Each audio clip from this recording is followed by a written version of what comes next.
नमस्कार, स्वागत है। मैं हूं सैयद हुसैन और आप देख रहे हैं पुरवैया मुहिम।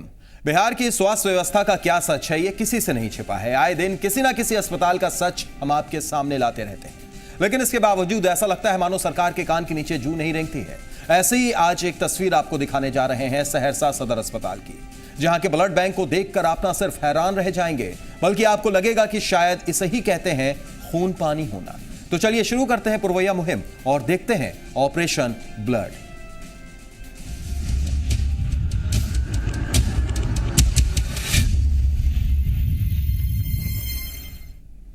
कोसी का पीएमसीएच कहा जाने वाला सहरसा सदर अस्पताल इन दिनों न केवल पूरी तरह से जानलेवा बना हुआ है, बल्कि मानवता को शर्मसार कर रहा है। इस अस्पताल में आने वाले गरीब मरीजों के लिए खून की कोई व्यवस्था नहीं है। मरीजों को मजबूरी में दलालों को मोटी रकम देकर खून खरीदना पड़ रहा है। आखिर इसके पीछे की वजह क्या है और क्या ये तस्वीरें सहरसा के सिविल सर्जन साहब को नहीं दिखाई देती? इन सवालों का जवाब जानने के लिए देखिए जी मीडिया संवाददाता मुकेश कुमार सिंह की यह रिपोर्ट।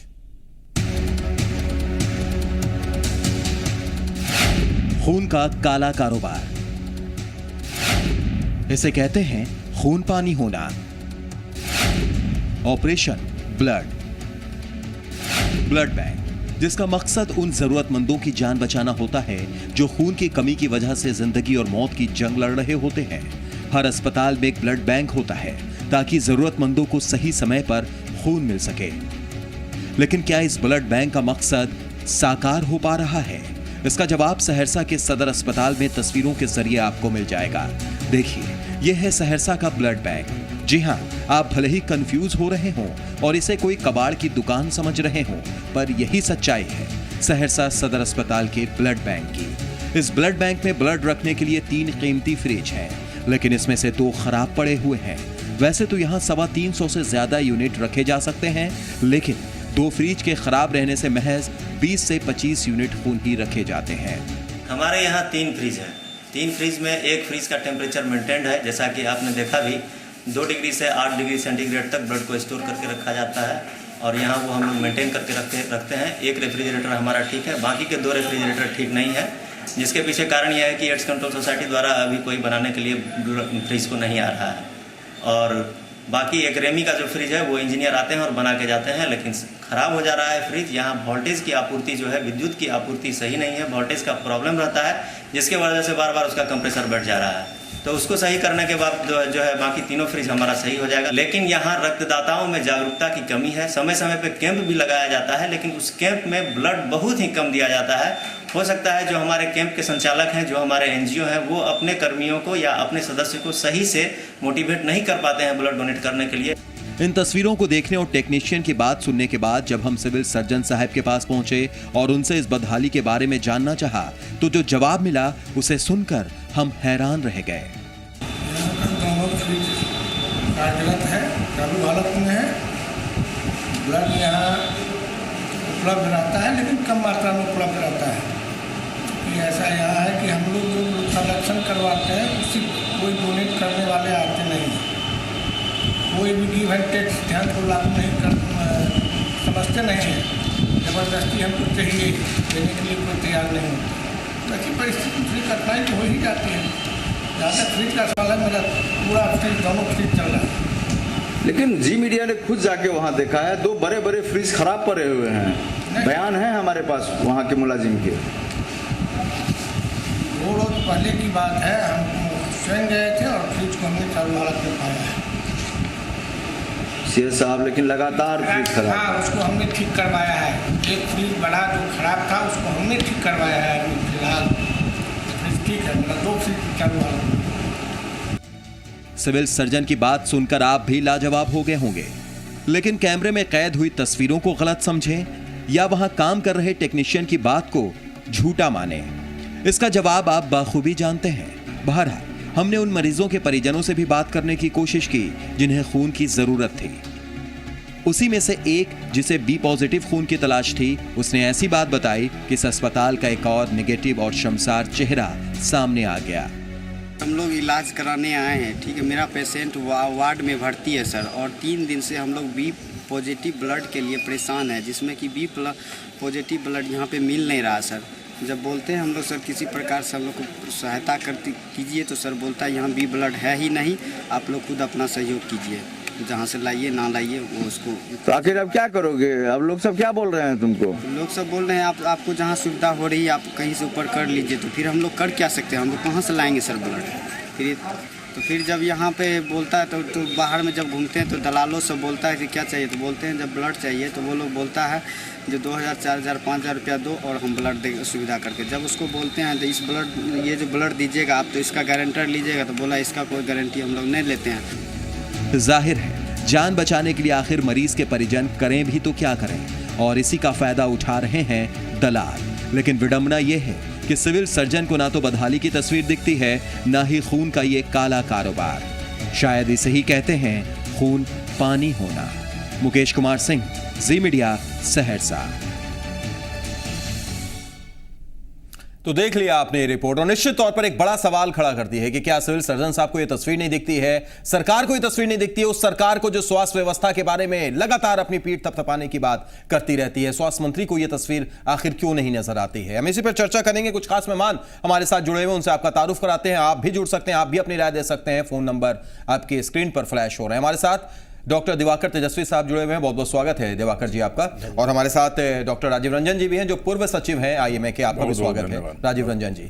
लेकिन उससे पहले हम बात करते हैं सहरसा के संवाददाता मुकेश कुमार सिंह से, जिन्होंने ये रिपोर्ट हमें भेजी है, और इस रिपोर्ट को देखने के बाद कई सवाल भी खड़े हो रहे हैं। मुकेश, सबसे पहला सवाल आपसे, आपने ये रिपोर्ट भेजी, जी मीडिया के कैमरे में तस्वीरें कैद हुई, वो तस्वीर सारे दर्शक देख रहे हैं, यहां पर डॉक्टर साहब मौजूद हैं, वो देख रहे हैं, लेकिन क्या सिविल सर्जन साहब को तस्वीर नजर नहीं आई जो उन्होंने बिल्कुल साफ तरीके से कह दिया कि नहीं सब कुछ ठीक चल रहा है? सैयद, बिल्कुल मैं खुले सफे से कहूंगा कि आप सिविल सर्जन की जो जिले में नियुक्ति होती है उसका पैमाना क्या है। आप देख ले तमाम बुजुर्गों को जिनकी सेवा निवृत्ति की अवधि बहुत कम होती है, ऐसे ही अधिकारी को सिविल सर्जन बनाया जा रहा है। जाहिर सी बात है कि जब ऐसे अधिकारी सिविल सर्जन बनेंगे, जब उनकी सेवा निवृत्ति की अवधि बहुत कम बची रहती है, उस अवधि में वो क्या काम करेंगे और कैसे नियुक्ति की प्रक्रिया होती है, बिहार में किस तरह से नियुक्ति का खेल चल रहा है, नियुक्ति की माफ करेंगे सैयद, स्थानांतरण का खेल चल रहा है। तो जाहिर सी बात है कि एक तस्वीर का दूसरा हिस्सा है, उसे आप समझ सकते हैं। लेकिन सैयद, मैं इशारा यह करना चाह रहा हूं कि मधेपुरा जिला की बात करें, सुपौल जिला की बात करें, या फिर नेपाल इलाके से भी मरीज यहाँ आते हैं। तकरीबन 50 लाख की आबादी की पूरी उम्मीदें इस अस्पताल से टिकी हुई है सैयद, और तमाम गरीब मरीज जो इलाके में 2 जून रोटी के लिए जंग करते हैं, वही मरीज इस अस्पताल में इलाज के लिए आते हैं। और लेकिन जब इलाज के लिए यहाँ आते हैं, एक तो मुकम्मल व्यवस्था नहीं होती इलाज की, दवा उनको बेहतर तरीके से नहीं दी जाती। इसके अलावा अगर खून की जरूरत होती है तो मील का पत्थर साबित होता है खून मुहैया कराना। बिल्कुल मुकेश, आप बने रहिएगा हमारे साथ। मुकेश, एक दर्शक जुड़ गया, उनसे भी हम बात कर लेते हैं। राजेश हमारे साथ नागालैंड से जुड़ गया, हमारे रेगुलर कॉलर। स्वागत है राजेश जी, बोलिए क्या कहेंगे। नमस्कार सर। नमस्कार, बोलिए राजेश जी। तो फिलहाल उनसे हमारा संपर्क टूट गया है। मुकेश, एक सवाल आपसे और करना चाहेंगे, फिर डॉक्टर साहब के पास भी हम आते हैं। इन सारी तस्वीरों को देखने के बाद जो सिविल सर्जन साहब ने अपनी बात रखी वो भी हमने देखा, मरीजों की भी हमने बात सुनी, लेकिन क्या इसके बाद कुछ आश्वासन मिलने की गुंजाइश या कुछ सकारात्मक चीज सोचने की जगह बचती है हमारे पास? सैयद, जी मीडिया ने उनसे गुहार लगाई एक तरह से कि आप हमारे साथ चलें और देखें रक्त अधिकोष का आलम क्या है। वहाँ के जो मुलाजिम है वो खुले लहजे में कह रहे हैं कि यहाँ का 2 फ्रिज खराब है, और हमने तस्वीर के माध्यम से दर्शकों को भी दिखाया है कि 2 जो फ्रिज है बड़े बड़े वो खराब पड़े हुए हैं। जाहिर सी बात है कि मैं आपको बताऊं सैयद कि सिविल सर्जन साहब इसी माह जो है वो सेवानिवृत्त हो रहे हैं। जाहिर सी बात है उन्हें अब कामकाज से कोई ज्यादा लेना देना नहीं है, सेवानिवृत्ति को लेकर के वो ज्यादा गंभीर है और अस्पताल में उनका ज्यादा समय नहीं बीतता। चलिए, बिल्कुल, और शायद यही वजह हो सकती है। शुक्रिया मुकेश जुड़ने के लिए और अपनी बात रखने के लिए। तो निश्चित तौर पर एक बड़ा सवाल, हमारे साथ डॉक्टर राजीव रंजन साहब भी हैं, हमारे साथ दिवाकर तेजस्वी साहब भी हैं। राजीव जी, पहला सवाल मेरा आपसे, क्योंकि आप आईएमए के पूर्व सचिव रह चुके हैं, मेडिकल काउंसिल से भी आप जुड़े हुए हैं, इन तस्वीरों को देखकर क्या जहन में आता है और सिविल सर्जन साहब की बात सुनकर कितना ज्यादा दुख पहुंचता है? दुख तो हुसैन साहब बहुत ही ज्यादा है कि ये कितने बड़े ओहदे पर बैठा हुआ इंसान अगर अपने वक्तव्य में ऑथेंटिसिटी नहीं है तो ये गरीब मरीजों के साथ खिलवाड़ है। क्योंकि जब 2 फ्रिज जो कह रहे हैं टेक्नीशियन की 2 फ्रिज खराब है जी, और वो तस्वीरों में भी दिख रहा है, वो वेरासिटी की जांच करके तब सामने आना चाहिए था, सत्यता पूरी तरह से सामने आनी चाहिए थी। खैर वो तो अपनी जगह है जी, लेकिन गरीब मरीज जिनको खून की जरूरत होती है ये माना जाता है कि जब जीवन और मौत के बीच में व्यक्ति झूलता है तब खून की जरूरत पड़ती है, और ऐसे हालत में आप उसके जीवन के साथ खिलवाड़ कर रहे हैं तो आईपीसी की धारा 269 और 270 के तहत भी आप बहुत बड़ा अपराध है, क्योंकि आप किसी के जीवन के साथ खिलवाड़ नहीं कर सकते। जीवन के साथ खिलवाड़ है क्योंकि आप दलालों के भरोसे रहते हैं। और यह भी तथ्य है हुसैन साहब कि पूरे ऑल ओवर भारतवर्ष में, ऑल ओवर इंडिया में 6 मिलियन यूनिट की जरूरत है, हमें सिर्फ 3 मिलियन यूनिट ही मिल पाता है। तो इसलिए अवेयरनेस की जरूरत है। ये अवेयरनेस आपके थ्रू होगा कि हर व्यक्ति, हर इंसान, हर संस्था के अंदर एक जहन में उभरना चाहिए कि हमें ब्लड डोनेट करना है समाज के उत्थान के लिए, गरीबों की बात है। वो तो ब्लड डोनेट की बात है। निश्चित तौर पर जो बात आप कह रहे हैं दर्शकों को सुनेंगे और जाहिर तौर पर वैसा करेंगे भी। दिवाकर जी, आपसे हम एक सवाल कर रहे हैं, उससे पहले एक दर्शक राजेश हमारे साथ एक बार फिर जुड़ गए हैं। स्वागत है राजेश जी, फोन कट हो गया था आपका, बोलिए। जी नमस्कार सर। नमस्कार राजेश जी, बोलिए। मैं कहना ये चाहता हूँ जी, ये जो अभी घटना जो दिखा, ये कोई बिहार में नई घटना नहीं है, ये हमेशा बार बार होते रहता है। बिल्कुल बिल्कुल बिल्कुल, और ये होते रहता है। इसका मतलब ये नहीं, ये जो बिहार का स्वास्थ्य मंत्री है या जो डॉक्टर जो रिलेटिव मंत्री है, मतलब ये पूरा सिस्टम को ठीक करेगा ना सर?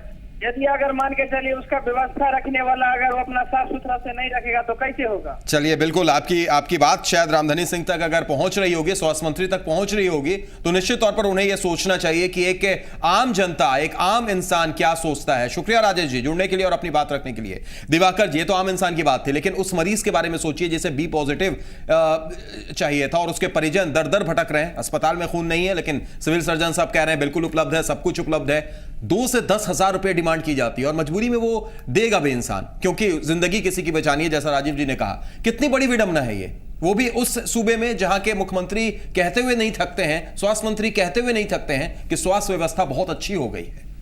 देखिए, बड़ी दुखद बात है और इसमें बहुत बड़ा गैप भी है। 2-3 बातें यहाँ स्पष्ट करने आवश्यक है। सबसे पहला कि सुप्रीम कोर्ट ने ड्रग कॉस्मेटिक एक्ट के अंतर्गत रक्त के प्रोडक्ट को ड्रग के रूप में माना गया है और उसके अंतर्गत कोई भी सेल परचेज अगर ब्लड का होता है वो रिगरस इम्प्रिजनमेंट, वो दंडनीय अपराध होता है। दूसरी चीज कि कोई भी यदि ब्लड प्रोडक्ट खरीदा या बिक्री होता है तो उसमें 5 बीमारियां जो फ्री होनी चाहिए सुप्रीम कोर्ट के जो जजमेंट पर, hepatitis B, hepatitis C, HIV, malaria, syphilis, वो बीमारियां से मुक्त ब्लड ही किसी को दी जाती है। तीसरी चीज कि जो ब्लड कंपोनेंट को रखने ब्लड सेपरेटिंग यूनिट होता है। अब कोशी में, उस प्रखंड में, उस इलाके में बाढ़ आती है, वहां त्रासदी होती है, वहां का ब्लड बैंक एक मॉडल ब्लड बैंक होना चाहिए जहां के प्लेटलेट्स की भी उपलब्धता हो, जहां प्लाज्मा की उपलब्धता हो, जहां पैक्ड रेड सेल की उपलब्धता हो।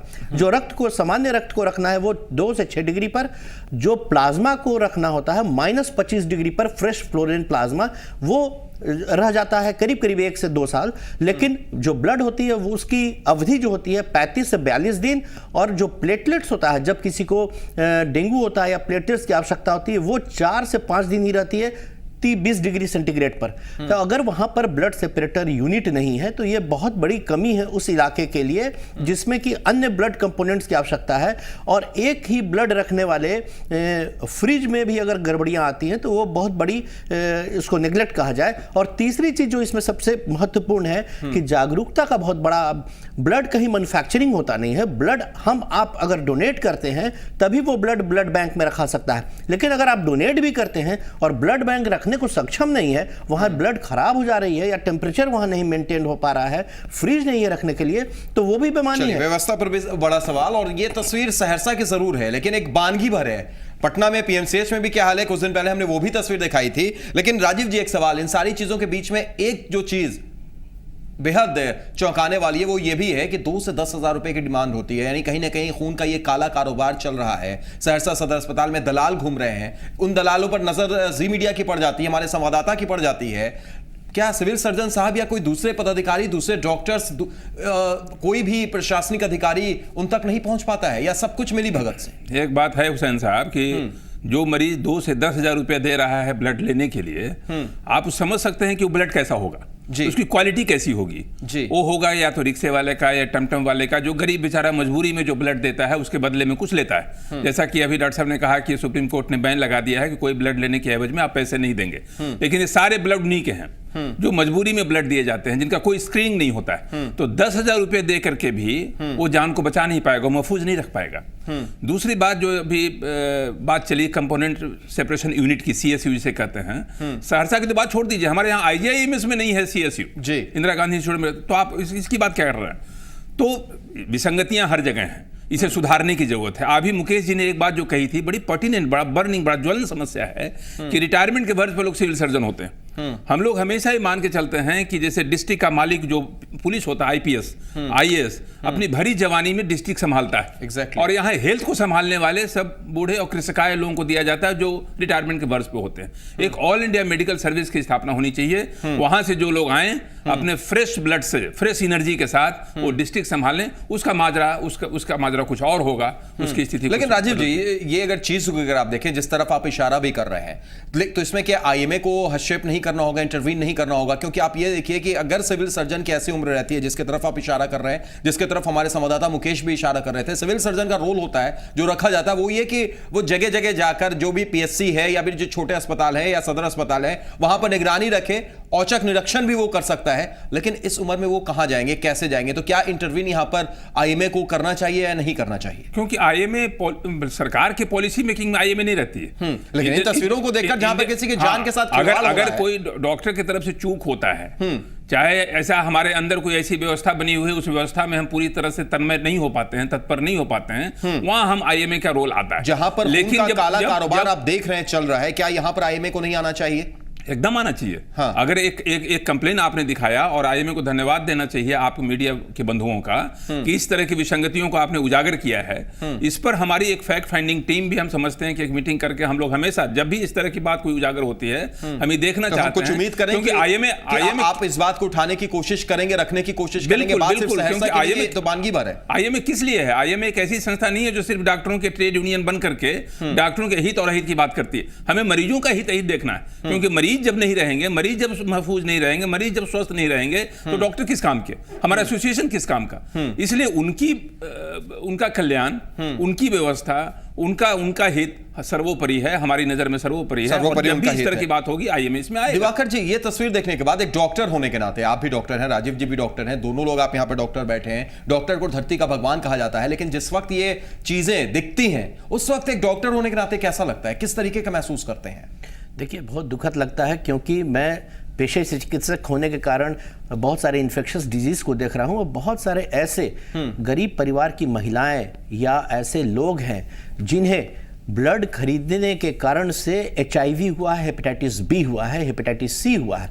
मैं उन लोगों को देख रहा हूं, उनका कोई दोष नहीं, कुछ नहीं, लेकिन जब उनको ऑपरेशन की बात हुई, कोई जागरूकता के अभाव में कोई उनका परिवार वाला ब्लड डोनेट नहीं कर पाया अपना, और उसको टेस्टिंग नहीं हुई, लाइसेंस ब्लड बैंक से ब्लड नहीं लिया, इसी तरह के खरीद फरोख्त के दलालों के चक्कर में पड़ करके ऐसी जानलेवा बीमारियां या ऐसी गंभीर बीमारियां से वो आज पीड़ित हैं। ये देख करके बहुत मन को चोटता है। और इसी कारण से जितने भी पेशेंट आते हैं मेरे, डोनेट ब्लड सेव लाइफ। मैं खुद हर 3 से 4 महीने पर ब्लड डोनेट करते हुए आज 30 बार डोनेट कर चुका हूं, किसी की जान भी बच जाए, और कहीं से कोई कमजोरी नहीं आती है। 18 साल से 58 साल के बीच के कोई भी नौजवान जिनका की हीमोग्लोबिन 12.5 ग्राम से ऊपर है, कोई गंभीर समस्या रोग से नहीं है, वो 3 से 4 महीने पर एक बार आसानी से ब्लड डोनेट कर सकते हैं, जिससे हमारे ब्लड बैंक में ब्लड की उपलब्धता रहे। हमारे आपके किसी के परिवार के किसी भी सदस्य को इस तरह के ब्लड की आवश्यकता हो तो उन्हें नहीं, ऐसा ना हो कि ब्लड ना मिले। लेकिन वहीं पर व्यवस्था भी जरूरत है। अब फ्रिज रखने को जगह नहीं है और ब्लड डोनेट कर देंगे तो फिर रखाएगा, वो खराब हो जाएगा, वो अलग। जैसे यही पर 3 फ्रिज 2 फ्रिज बंद पड़ा है, जहां पर 300 से 350 यूनिट ब्लड रह सकता है, वहां पर मुश्किल से 25 यूनिट ब्लड रह रहा है। तो एक बड़ा सवाल जरूर इस व्यवस्था पर भी खड़ा हो रहा है। एक दर्शक सहरसा से हमारे साथ आनंद जुड़ गए हैं। स्वागत आनंद जी, बोलिए क्या कहेंगे आप? आपके सहरसा की ये तस्वीर दिखा रहे हैं, सहरसा सदर अस्पताल जिसे कोसी का PMCH भी कहते हैं। देखिए सैयद जी, ये जो आप दिखला रहे हैं ये बात सही है कि यहाँ तो ब्लड की उपलब्धता बहुत कम रहती है, जो भी रहती है उसके लिए काफी पैसे मांगे जाते हैं जी। और यहाँ पर दलाल इतने सक्रिय है, इतना सक्रिय है, जो प्रशासन भी जानती है इस बात को कितना मैंने दलाल सक्रिय है, लेकिन प्रशासन उस पर कार्रवाई नहीं करती क्योंकि उनको भी उसका परसेंटेज मिल जाता है जी, समझ गए। इसके कारण मरीज को परेशानी काफी होती है, वे बाहर से खरीदते हैं। लेकिन एक लॉबी है, एक रैकेट है जो शहर के हॉस्पिटल से बगल होकर के कहीं पर जाकर के वे भले भले आदमी और वो नशेड़ी सबका ब्लड लेते हैं और उसको फिर आकर के ब्लड बैंक में देते हैं, और ब्लड बैंक से उनका सेटिंग रहता है। उसको सेटिंग करने के बाद वो उसको तुरंत जो है तो मरीज को पैसा लेकर के दिया जाता है। चलिए, बिल्कुल, बहुत बहुत शुक्रिया जुड़ने के लिए और आनंद जी अपनी बात रखने के लिए। निश्चित तौर पर एक बड़ा सवाल जरूर खड़ा होता है राजीव जी, जिस तरीके से एक दर्शक जुड़े और सहरसा के ही वो दर्शक थे, इसलिए उन्होंने साफ तौर पर कहा कि एक पूरा रैकेट चल रहा है, जो हम भी बताने की लगातार कोशिश भी कर रहे हैं कि ये खून का काला कारोबार चल रहा है, यानी रैकेट चल रहा है। लेकिन विडंबना फिर वही, सिविल सर्जन साहब को कुछ नजर नहीं आ रहा, उनको सब कुछ कह रहे हैं कि सब कुछ बढ़िया है। ये तो बिल्कुल जिम्मेवारी और जिम्मेदारी सिविल सर्जन साहब की है कि अगर इस तरह के दलाल बिखरे पड़े हुए हैं जो मरीजों को खींच करके 10,000 15,000 रुपए लेकर के खून दिलवा रहे हैं, मुहैया करवा रहे हैं, उसमें भी जब खून की गुणवत्ता पर संदेहात्मक प्रश्न चिन्ह उठ जाता है, तो सिविल सर्जन साहब की जिम्मेवारी से वो बच नहीं सकते हैं, उनकी जिम्मेवारी बनती है। तो एक इंडियन मेडिकल एसोसिएशन के सजग सिपाही होने के नाते मैं उनसे यही आग्रह करूंगा कि अगर अभी इस तरह की बातें अगर चल रही हैं, उनको कानून के दायरे में ला करके उनकी गिरफ्तारी करवाई जाए, क्योंकि इस तरह से जान से खिलवाड़ करने वाले लोग कभी भी कानून के चंगुल से बचने नहीं चाहिए। उनकी गिरफ्तारी होनी चाहिए, सख्त से सख्त सजा मिलनी चाहिए और भरपूर खून की उपलब्धता पर हमारे सिविल सर्जन साहब ध्यान दें, यही मेरी गुजारिश। चलिए, बिल्कुल, और सही कहा आपने। निश्चित तौर पर अगर इस तरीके की चीजें सामने आती हैं तो कड़ी कार्रवाई की भी जरूरत होती है, क्योंकि दिवाकर जी, अगर कड़ी कार्रवाई हम नहीं करेंगे तो बात ये सहरसा की करें हम, या सुपौल की करें, पटना की करें, कहीं की भी अगर आप कर लीजिए, तस्वीरें कमोबेश ऐसे ही दिखाई देती हैं। पीएमसीएच में भी इससे बहुत कोई ज्यादा बेहतर स्थिति नहीं है, उसकी भी तस्वीर कई बार हम दिखा चुके हैं। वहां पर ब्लड बैंक के क्या हाल है? जी, निश्चित तौर पे इसी कारण से माननीय सर्वोच्च न्यायालय को इस तरह के मामले में अपने निर्णय देने पड़ते हैं, जहां की सरकारें फेल हो जाती हैं, प्रशासन फेल हो जाता है, और हमारे दूध की उपलब्धता, शुद्ध दूध की उपलब्धता कराने के लिए माननीय सर्वोच्च न्यायालय को आना पड़ता है। हमारे सब्जियों में मिलावट न हो उसके लिए सर्वोच्च न्यायालय को आना पड़ता है। मैगी में मिलावट है उसके लिए सर्वोच्च न्यायालय को आना पड़ता है कि हमारे जनता सेफ रहे, जो कि स्वास्थ्य विभाग का कार्य है। और इस कारण से जहाँ की ब्लड के कारण से बहुत सारी बीमारियां समाज में फैलती जा रही हैं, उसको रोकने के लिए सर्वोच्च न्यायालय ने इस तरह के स्ट्रिक्ट रेगुलेशंस पास किए कि ब्लड का खरीदना बेचना कानूनी जुर्म है, और उसके बाद भी यदि धड़ल्ले से कानून की धज्जियां उड़ती हैं तो यह प्रशासन को बहुत बड़ा चुनौती है। और इस पर अगर आप अकाउंटेबिलिटी ये भी कंफर्म नहीं कर सकते हैं, जब आप ब्लड खरीद रहे हैं बाहर से, जो मरीजों के खरीदे, वो कैसा ब्लड मिल रहा है? मैं आपको तजुर्बे से बता दूं कि मैक्सिमम ब्लड जो आप खरीद रहे हैं, यदि उसमें मैक्सिमम ब्लड में आप जितना का उसको हेल्प नहीं कर पाएंगे अपने परिवार के जनों का, उससे ज्यादा उनका घाटा हो सकता है, उससे ज्यादा उनको बीमारियां आ सकती हैं। ये तजुर्बे के आधार पर मैं बता रहा हूं। ये भी आपको संदेश देना चाह रहे हैं कि खून का काला कारोबार चल रहा है, मजबूरी में आपको अगर इस तरीके की जरूरत पड़ती है तो वो भी बहुत खतरनाक है। कई बीमारियों को आप बेवजह दावत भी दे रहे हैं, बुला भी रहे हैं, इसलिए उस पर भी थोड़ा सा ध्यान रखिए। राजीव जी, अंतिम प्रतिक्रिया आपकी भी एक बार फिर। आईएमए के पूर्व सचिव होने के नाते, आईएमए के सजग सदस्य होने के नाते, हम उम्मीद करें कि इस प्रोग्राम के बाद आप इस बात को सही मंच पर उठाएंगे और निश्चित तौर पर कुछ कार्रवाई की हम उम्मीद भी करेंगे। बिल्कुल बिल्कुल हुसैन साहब, कार्रवाई की जहां तक बात है, मैं डॉक्टरों में एक संवेदना जागृत करने का जो आईएमए शुरू से काम करती रही है, इस पर जरूर मैं आपको आश्वस्त कर सकता हूं, लेकिन दलालों के खिलाफ कार्रवाई जो करना है उसको तो प्रशासन का काम है, उसमें आईएमए की कोई भूमिका नहीं जी। लेकिन वहां पर कम से कम सिविल सर्जन साहब को एक्टिव तो होना पड़ेगा। अगर वो कहेंगे सब कुछ ठीक चल रहा है, आपका कैमरा झूठ बोल रहा है, हमारे टेक्नीशियन झूठ बोल रहे हैं, तब फिर क्या होगा? बिल्कुल बिल्कुल, ये मानवता का सवाल है, इंसानियत का सवाल है,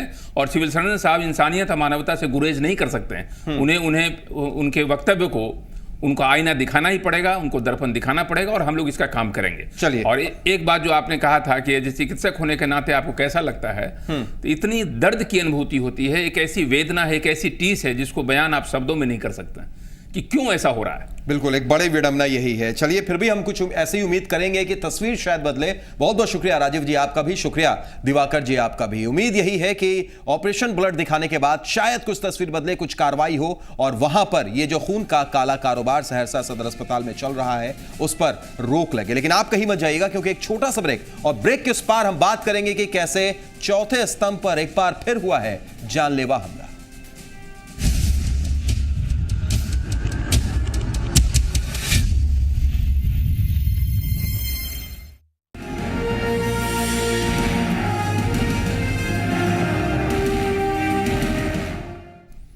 ब्रेक के बाद स्वागत है पुरवैया मुहिम में और अब हम बात करते हैं चौथे स्तंभ पर हुए हमले की। जी हां, उत्तर प्रदेश के बाद अब झारखंड में भी पत्रकार पर जानलेवा हमला हुआ है। रांची भवन निर्माण विभाग के इंजीनियर प्रदीप सिंह और ठेकेदार समेत उनके कई समर्थकों पर हमले का आरोप लगा है। प्रेस फोटोग्राफर मनोरंजन सिंह की पिटाई कर दी गई। घटना बुधवार देर शाम की है, जब फोटोग्राफर मनोरंजन सिंह के ऑफिस में हो रहे टेंडर प्रोसेस की तस्वीरें लेने पहुंचे थे। फोटो जर्नलिस्ट के मुताबिक टेंडर के दौरान मौजूद अधिकारी और ठेकेदारों ने फोटो लेने से मना कर दिया और फिर हमला बोल दिया।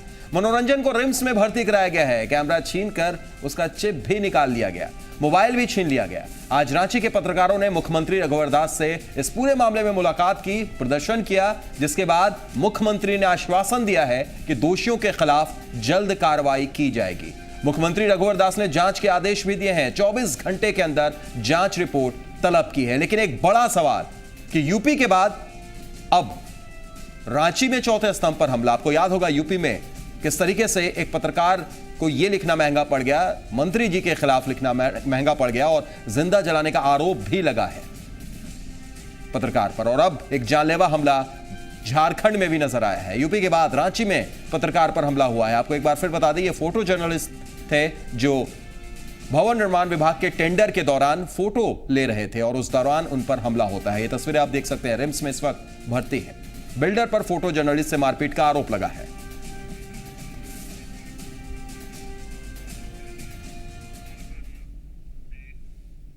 तो यूपी के बाद रांची में भी चौथे स्तंभ पर हमला। हम सीधे रुख करते हैं रांची का, जहां पर जी मीडिया संवाददाता सनी शारद हमारे साथ मौजूद हैं। सनी, यूपी में हमने एक तस्वीर देखी थी जहां पर जिंदा जला दिया गया था पत्रकार को। आरोप भी लगा था कि मंत्री जी के खिलाफ लिखने की वजह से ऐसा हुआ। और अब एक और तस्वीर सामने आ गई झारखंड में, जहां फोटो जर्नलिस्ट पर हमला हुआ।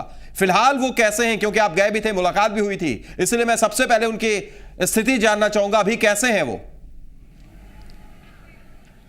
देखिए, जब घटना घटी थी और घटना के बाद उन्हें तुरंत जो है रिम्स के इमरजेंसी वार्ड में भर्ती कराया गया था और फिर सुबह उनका सीटी स्कैन किया गया न्यूरो में, जिसमें कि नॉर्मल पाया गया। उसके बाद सैयद करीब आज दिन के 1 बजे उन्हें रिम्स से छुट्टी मिल गई है। लेकिन चूंकि काफ़ी लाठी और डंडे से पीठ पर और सर पर वार किया गया था, तो वो घर पर बेड रेस्ट पर हैं। कहा जा सकता है कि उनकी स्थिति सामान्य है। लेकिन जिस तरह से घटनाएँ घटी है यूपी के बाद झारखंड में, पूरा पत्रकार समुदाय में काफ़ी रोष है। और इसका रोष जो है, कह सकते हैं सैयद कि पहली बार इतना रोष झारखंड में देखने को मिला। रांची के अल्बर्ट एक्का चौक पर पत्रकार मुंह पर और बाँह पर काली पट्टी बांधकर विरोध प्रदर्शन किए और उन्होंने सरकार से पूछा कि क्या हम लोग मौन हो जाएं, आप ये चाहते हैं?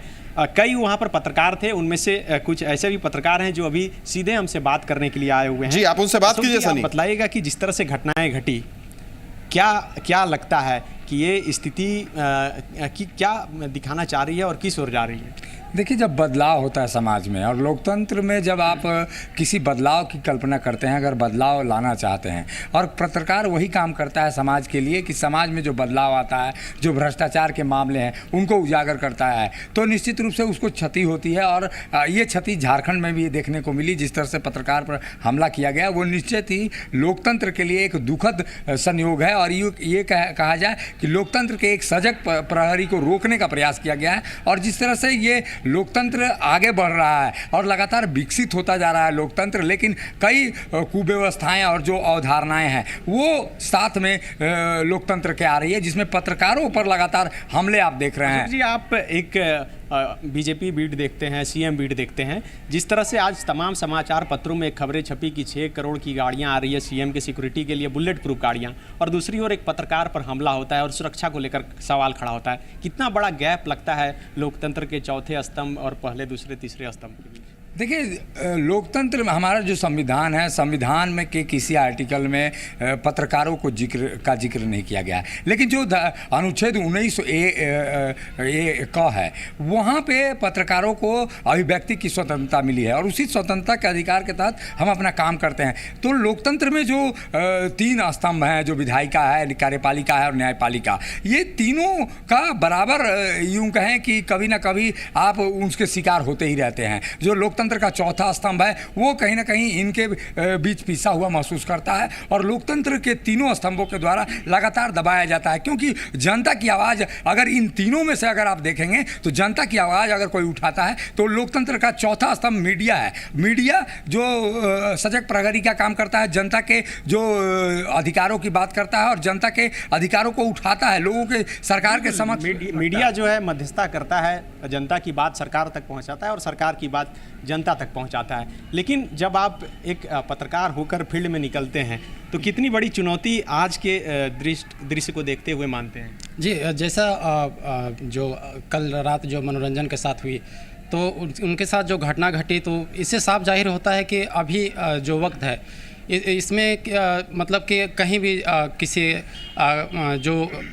कहीं भी किसी भी विभाग में अगर कोई भ्रष्टाचार हो रही है या किसी भी तरह की कोई घटना, अगर उसका हमको खुलासा करना है तो उसके लिए काफ़ी दिक्कतों का सामना करना पड़ेगा। कहा जाता है कि पत्रकारिता समाज का आईना है, लेकिन आज वो बात झूठ साबित हो रही है, क्योंकि अगर हम फील्ड में निकलते हैं तो हमें प्रोटेक्शन की ज़रूरत होती है, लेकिन पत्रकारिता सुरक्षित नहीं है। जिस तरह से पत्रकारिता स्वतंत्र रूप से होती थी और उसे शायद कोई सुरक्षा की ज़रूरत नहीं होती थी, क्योंकि कलम में इतनी ताकत थी कि उसे बंदूक और गोली उसका कोई सामना नहीं कर सकता था। लेकिन सैयद, इस मामले में एक बहुत बड़ा तथ्य सामने यह भी आया, जब घटना घटी, जब मनोरंजन की पिटाई की गई और उसके बाद 2 घंटे तक उसे कार्यपालक अभियंता के कमरे में बंधक बनाकर रखा गया, यहाँ तक कि उसका मोबाइल लूट लिया गया, स्विच ऑफ कर दिया गया। ट्रेस करने में तमाम जो हमारे मीडिया के साथी हैं 2 घंटे से अधिक लगे। इस दौरान कहीं ना कहीं पुलिस को लगातार फ़ोन करता रहा गया तमाम मीडिया का जो प्रतिनिधि है, लेकिन जो रांची के एसएसपी हैं उन्होंने कॉल तक रिसीव नहीं किया। एक बड़ा सवाल सनी यही उठता है, एक बड़ा सवाल यही उठता है कि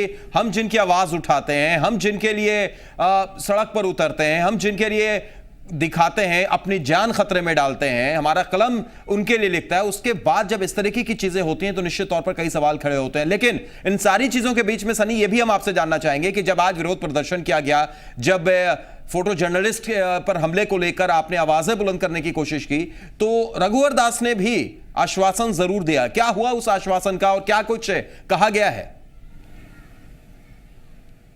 देखिए, मुझे लगता है कि अब 2 से ढाई घंटे बचे हैं 24 घंटा पूरा होने में। जब करीब घंटों के मशक्कत के बाद रघुवर दास ने चंद मिनट के लिए पत्रकारों से मिला था और आश्वासन दिया था कि 24 घंटे के अंदर जो आयुक्त हैं वो जांच रिपोर्ट सौंपे। आयुक्त कमिश्नर जो है वो पहुंचे भी वहां पर और जांच उन्होंने किया है, लेकिन जांच रिपोर्ट क्या है और वो जांच रिपोर्ट में क्या सौंपते हैं यह देखने वाली बात होगी। एक तरफ सैयद, इसमें खास बात यह है कि जिस तरह से बातें अभी तक छन कर सामने आई है, एफआईआर जो एक्यूज्ड है, जिसकी पहचान मनोरंजन ने की है कि उन्होंने पीटा है, उसका नाम तक एफआईआर में दर्ज नहीं हुआ है। एक चैनल के क्राइम रिपोर्टर हैं, उन्हीं से जानते हैं क्या जो एफआईआर दर्ज होना था थाने में, उसमें क्या मनोरंजन की बात को तरजीह दी गई है या फिर इसमें भी कहीं ना कहीं बहुत बड़ा घपला है? देखिए, लगातार जैसे पूरी घटनाएं हुई है, लगातार जो एफआईआर का जिक्र किया जा रहा है, इसमें हम लोगों ने डीजीपी के सख्त इस पूरे मसले को रखा। डीजीपी ने साफ तौर से कहा है कि अगर एफआईआर में किसी तरह की प्रॉब्लम हो तो मनोरंजन जो पीड़ित हैं वो खुद से अपने लाइन से सारे शब्दों को जिक्र किया जा सकता है। लेकिन मैं बार बार फिर से एक बात कहूँगा कि पूरे मामले में लोअर बाजार, सर्किल इंस्पेक्टर ठाकुर, इन सारे लोगों ने मिलीभगत थी। उस पूरी घटना में इस सारे मामलों को रफा दफा करने का प्रयास किया जा रहा था। जिन लोगों को एक्यूज्ड बनाया गया था उसे अब तक कोर्ट में भी पेश नहीं किया गया, जबकि उनको हम लोगों ने पकड़कर पुलिस के हवाले किया। वो अब भी लोअर बाजार थाने में वो बंद नहीं है, वो हजात से भी बाहर रखे गए। तो कहीं ना कहीं सारे मसलों को लेकर हम लोगों ने डीजीपी से बात की, तो डीजीपी ने साफ तौर से ये आश्वासन दिया है। ऐसा कहेंगे कि आश्वासन या खाना पूर्ति कहेंगे, इसे खाना पूर्ति ही इसे कहेंगे, क्योंकि डीजीपी ने कोई भी कार्रवाई की बात नहीं कही है। उन्होंने कहा कि मैं इस पूरे मामले को देखूंगा और जो भी इसमें होंगे, अगर जरूरत पड़ा तो मनोरंजन दोबारा इस पूरे मामले में एफआईआर दर्ज करवा सकता है अपने हाथों से लिखकर। बिल्कुल, डीजीपी ने आश्वासन भले भी दिया है, लेकिन जो बातें सामने आ रही है कि पुलिस पदाधिकारी फ़ोन नहीं उठाते, बाकायदा वो नंबर प्रकाशित करते हैं कि आप किसी भी मुसीबत में फ़ोन कर सकते हैं, लेकिन इतनी बड़ी मुसीबत में वो फ़ोन नहीं उठाए। इसकी शिकायत जब आपने डीजीपी या एडीजी से की तो उन्होंने क्या कहा? बिल्कुल, आज जो हमारी डीजीपी से वहाँ पर मुलाकात हुई है, बात हुई है, तो उसमें हुआ कि यहाँ के जो वरीय अधिकारी हैं उन लोग को फ़ोन लगाया जाता है लेकिन वो फ़ोन रिसीव नहीं करते हैं और बार बार बोला जाता है कि जो रांची में क्राइम बढ़ती है, झारखंड में बढ़ रही है, उसको रोकथाम के लिए बहुत से अधिकारी हैं जो हमेशा अवेलेबल रहते हैं। लेकिन इतनी बड़ी कल घटना घटी है, बार बार पत्रकारों के द्वारा फ़ोन किया जा रहा था लेकिन कोई भी रिसीव नहीं कर रहा। ये भी बातें डीजीपी के सामने रखी गई है, सारे मसले पे बोले हैं कि इस पर उचित कार्रवाई होगी, हम जांच करने के बाद ही बताएंगे। विरोध लगातार हो रहा है, अब 24 घंटा होने को है, देखना भी है कि मुख्यमंत्री का आश्वासन कितना काम आता है। आप लोगों की मांगे क्या है? हमारी मांगे हैं कि सबसे पहले जो भी हमारे मनोरंजन पत्रकार भाई जो हमारे छायाकार हैं, सबसे पहले उन पर जो लोग वार किए हैं, जो लोग मार किए हैं, सबसे पहले उन लोगों पर त्वरित कार्रवाई की जाए, उन लोगों को सज़ा दी जाए। इसके अलावा हमारे जितने भी खाकी वर्दी वाले जो अधिकारी हैं, जो लोग इसमें संलिप्त हैं, उनको जल्द से जल्द तुरंत उनको बर्खास्त किया जाए। और इसके अलावा पत्रकारों के लिए कुछ ऐसा सिक्योरिटी देना चाहिए कि हम लोगों के ऊपर अभी देखा जाए कि बड़े बड़े लोग हैं, बिल्डर्स है, ये है, सारे लोग हैं, सबको कहीं ना कहीं से सिक्योरिटी है। अभी हमारे देख लीजिए सरकार को, हमारे झारखंड सरकार को, जो कि अभी उनकी सिक्योरिटी के लिए भी और सिक्योरिटी बढ़ते जा रहे। डर लगता है कि यूपी जैसी घटना यहाँ घट सकती है? बिल्कुल, देखिए अभी जिस तरह से हमारे यूपी के जो हमारे पत्रकार भाई थे जोगेंद्र जी, उनके साथ जो घटना हुई, इतिहास दोहरा रहा है कि फिर से इस बार हमारे झारखंड में भी ऐसी घटनाएं हो रही है, जैसा हमारे अभी जो मनोरंजन जी के साथ। लौटते हैं आपके पास सनी, एक दर्शक इस बीच हमारे साथ जुड़े हुए, उनसे भी थोड़ा हम बात कर लेते हैं। आरा से हमारे साथ अमित कुमार जुड़े हैं। स्वागत अमित जी, क्या कहेंगे आप? पहले यूपी और अब झारखंड में भी चौथे स्तंभ पर हमला। सर, हम भी एक लोकल चैनल से आरा जुड़े हुए हैं। जी जी बोलिए सर। लोकल चैनल से आरा जुड़े हुए हैं जी, मगर हमारे पत्रकार में भी कुछ कमियां हैं जी, जो कि गुंडा माफियाओं को, पुलिस को जलाली करते हैं जी। अगर वो सुधर, जब तक हम लोग नहीं सुधरेंगे, जब तक आम जनता का सर एक के वजह से सबको तो आप बदनाम नहीं कर सकते हैं सर। दूसरी तरफ अगर यहाँ पर आप देखिए, यहाँ पर मनोरंजन की अगर आप बात लीजिए तो उनका सिर्फ कसूर ये था कि टेंडर विभाग में जाकर फोटो ले रहे थे जी।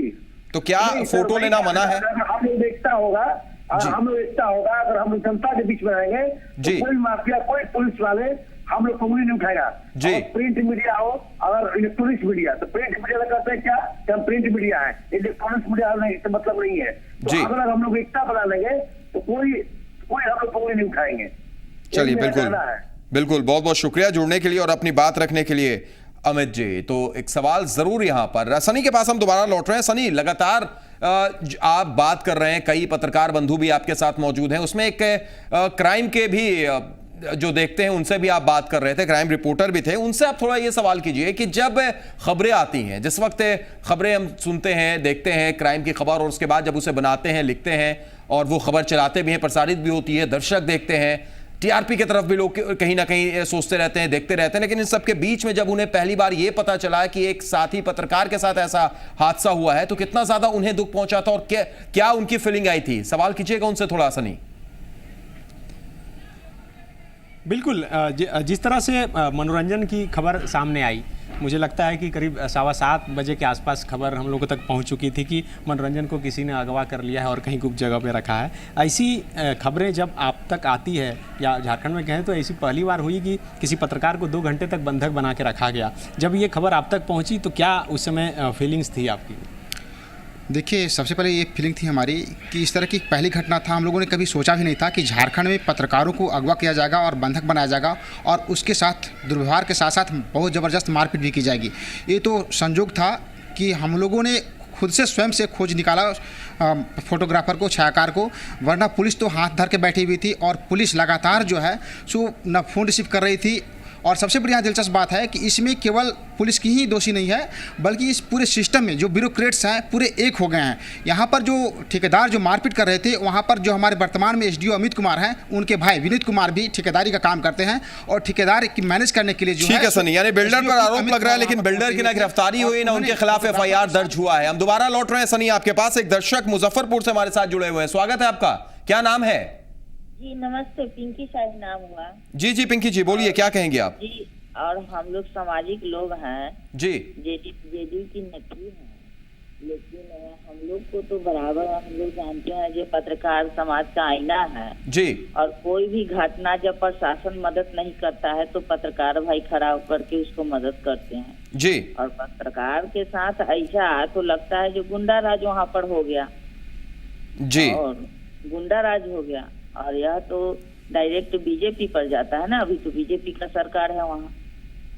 चलिए, लेकिन इस चीज को अगर देखिएगा, एक तो सियासत यहां पर हमें करना नहीं चाहिए, लेकिन अगर आप सियासत की तरफ अगर आप इशारा कर रही हैं क्योंकि जेडीयू से आप ताल्लुक रखती हैं, जैसा पिंकी जी आपने बताया, तो उत्तर प्रदेश में तो बीजेपी की सरकार नहीं थी, वहां पर भी तो सोचिए, उत्तर प्रदेश में जिसकी सरकार थी उसके साथ आप यहां पर विधानसभा चुनाव लड़कर आगे बढ़ने की कोशिश में भी हैं।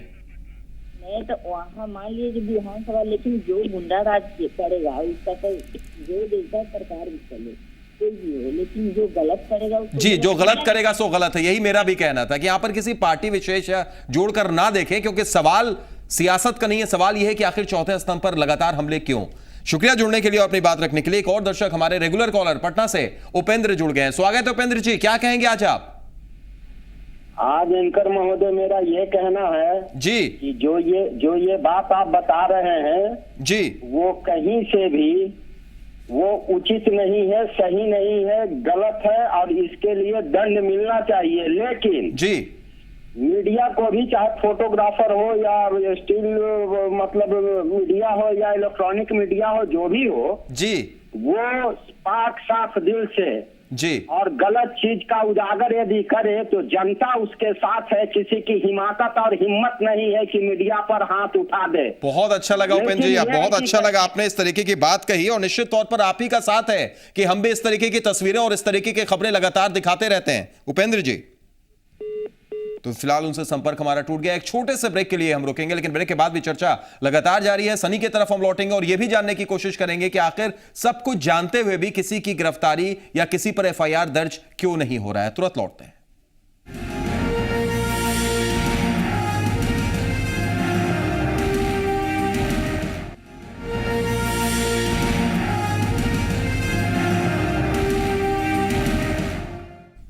ब्रेक के बाद स्वागत है। पुरवैया मुहिम में बात कर रहे हैं कि किस तरीके से यूपी के बाद झारखंड में भी यानी रांची में भी चौथे स्तंभ पर हमला हुआ है। हम सीधे रुख करते हैं रांची का सनी शारद और उनके साथ कुछ पत्रकार बंधु मौजूद हैं। सनी, ब्रेक से पहले हम लोग लगातार बात कर रहे थे, कुछ दर्शक भी जुड़े थे और अच्छा लगा कि कुछ दर्शक जुड़कर यह भी कह रहे थे कि आप अपना काम करते रहिए, अपना फर्ज निभाते रहिए, हम आपके साथ खड़े हैं, कोई कुछ नहीं कर सकता है। बहुत अच्छा लगता है ऐसी चीजें जब ऐसे दर्शक हमारे साथ जुड़ते हैं जिनके लिए हम अपना सब कुछ न्यौछावर करने के लिए भी तैयार रहते हैं। सनी, लेकिन मेरा सवाल आपसे यह है कि जब मनोरंजन के साथ ये हादसा हुआ और जब ये खबरें आ रही हैं, कुछ ऐसे सबूत भी मिल रहे हैं बिल्डर के खिलाफ, तो फिर एफआईआर दर्ज और गिरफ्तारी क्यों नहीं हुई है अब तक? देखिए सही, जहाँ तक बात है कि जो कॉलर जिसने कॉल किया और जो बात कही, शायद वही हमारी हिम्मत है और ताकत है, और उसी के बल पर हम जनता के हक के लिए लड़ते हैं और सरकार तक उनकी बात पहुँचाते हैं और सरकार की बातें फिर उन तक पहुँचाते हैं। लेकिन जहाँ तक मनोरंजन की केस की बात है, जब घटना घटी और घटना के बाद सबसे पहले पहुँचने वाले वहाँ कोई थे तो एसडीओ थे। आप समझ सकते हैं सैयद कि जब घटना की जानकारी कोई पत्रकार को मिलती है, चाहे हम हो, यहाँ पर खड़े तमाम कोई पत्रकार हो या रांची का कोई भी पत्रकार हो, तो उसे जगह खोजने में 2 घंटे लग जाते हैं, लेकिन एसडीओ सटीक जगह पर पहुँच जाते हैं।